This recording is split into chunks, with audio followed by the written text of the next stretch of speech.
పాతగా అయిన నైటీని పడేస్తున్నారా? ఆ నైటీని యూజ్ చేసి లంగాలకు ఎలా మార్చాలో చూపిస్తాను రండి. ముందుగా నైటీ పైన మన పెట్టికోట్ ను పెట్టి, మన పెట్టికోట్ ఎంత విడుతుందో దానికన్నా ఒక 1.5 ఇంచ్ ఎగస్ట్ ఉండేటట్లుగా కట్ చేసుకోండి. ఎందుకంటే పైన ఫోల్డింగ్ చేస్తాం కదా అందుకు. తర్వాత వచ్చేసి నైటీ సైడ్ జాయింట్ ఉంటుంది కదా, కొంచెం 2 ఇంచ్ వచ్చేటట్లు కట్ చేసి ఇలా ఫోల్డ్ చేసి కుట్టేసుకోండి. ఈ నైటీ క్లాత్ పైన కట్ చేసాం కదా, అక్కడ ఏమంచు 2 ఫోల్డింగ్ వేసేసి అయితే చుట్టూ కుట్టేసేసుకోవాలి.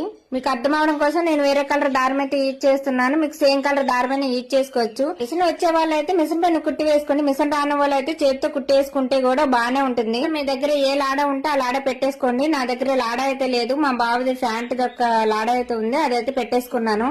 అండి నైటీతో లంగా అయితే రెడీ అయిపోయింది. ఇది నైటీ వేసుకునేటప్పుడు కూడా వేసుకోవచ్చు. నైటీలు పాత వైపు కదా అని పడే కన్నా ఇలా రీయూజ్ కూడా చేసుకోవచ్చు. నా ఐడియా మీకు నచ్చిందా? నచ్చితే లైక్ చేయండి. Thank you for watching.